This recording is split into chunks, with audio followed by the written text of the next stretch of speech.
All right, here in New York, Sean Diddy Combs is in jail waiting for his October sentencing.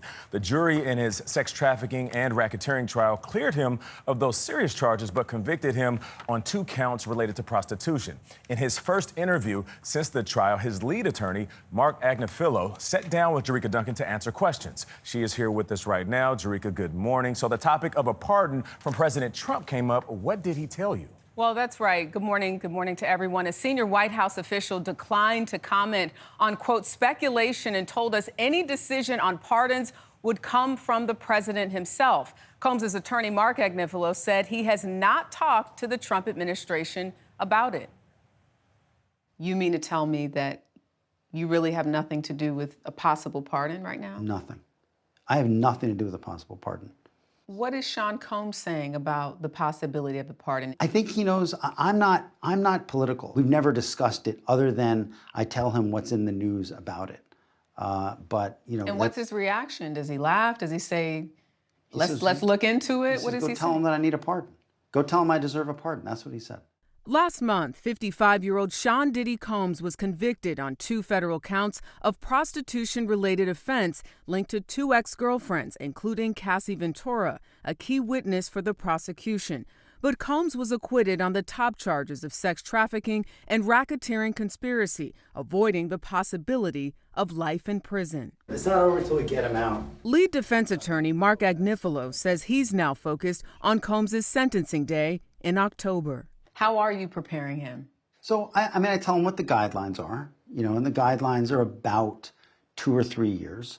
And I tell him, the judge could go above the guidelines. Do you have any regrets in how you tried this case? It's a good question. Not really. Not really. You called the relationship between Combs and Ventura a great modern love story. Ventura says she was raped, physically abused, and became addicted to drugs because of Combs. I think that's what makes it. The rape we vehemently deny. And I know I respect that she said that. I don't think the jury concluded that happened. In terms of the drugs and the other stuff, I think that's what makes it a modern love story. I think she very much loved him, and I know he very much loved her.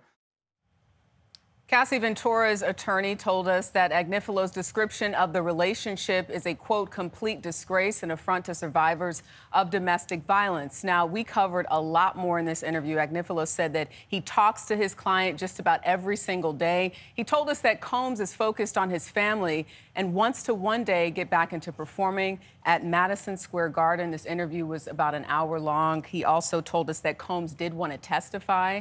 Obviously, he did not. That the sex videos he believed helped the defense, and said that those civil court costs are going to add up for him, and said, quote, Combs has the tremendous misfortune of having lawyers all around him all the time. And he wants to be on stage.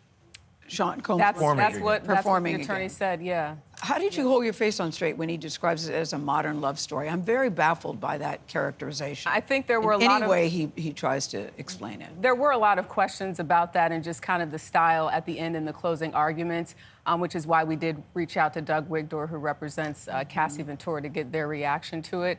But at the end of the day, Agnifilo said he's really focused on the sentencing, focused on his client, and obviously supports him. And his family. Yeah. All right, Jericka, thank you.